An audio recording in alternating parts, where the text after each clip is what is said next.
ఇప్పుడు బైనో పైలట్ లేదనుకోండి, డబ్బులు కొంటాడు లేకపోతే కొన్నాడు. అవును, అంతే. క్రెడిట్ కార్డు అవైలబుల్ లేదనుకోండి, ఉంటే ఖర్చు పెట్టుకుని లేకపోతే పెట్టారు.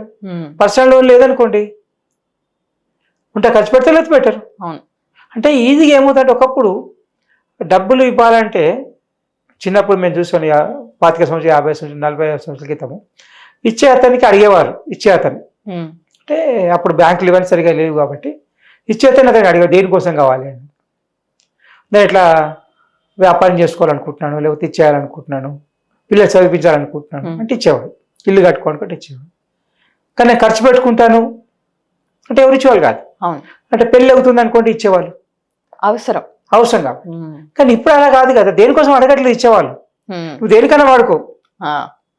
దానివల్ల ఏమైపోయిందంటే కన్జ్యూమరిజం పెరిగిపోయింది. That most dangerous for economy. ఇదే డబ్బుని వ్యాపార రంగంలో, లేకపోతే ఉత్పత్తి రంగంలో కానీ, వ్యవసాయంలో కానీ, ఎడ్యుకేషన్లో కానీ, స్కిల్ డెవలప్మెంట్లో కానీ, హెల్త్ కేర్లో కానీ పెడితే, ఇక్కడ ఇచ్చే డబ్బుని, పర్సనల్ కేర్ కోసం ఇచ్చే డబ్బుని అక్కడ పెట్టుంటే ఇవాళ ఆ మొత్తం ఆ సెక్టర్ అంతా డెవలప్ అయిపోయారు. ఏం చేస్తున్నారు, రివర్ ఖర్చు కోసం పెడుతున్నాం. అది ఇదేమనంటే ప్రపంచం మొత్తం అట్లనే చేస్తున్నారు కదా. వాళ్ళు నష్టపోతే మనం నష్టపోవడం ఏంటి? India is saving economy. ప్రతి భారతీయుల్లో కూడా మనమే కాకుండా మన భవిష్యత్ తరాలకు కూడా ఆస్తులు ఇవ్వాలని చూస్తారు తప్ప అప్పులు ఇవ్వాలని చూడరు ఎవరు కూడా, ఏ తల్లిదండ్రులు కూడా.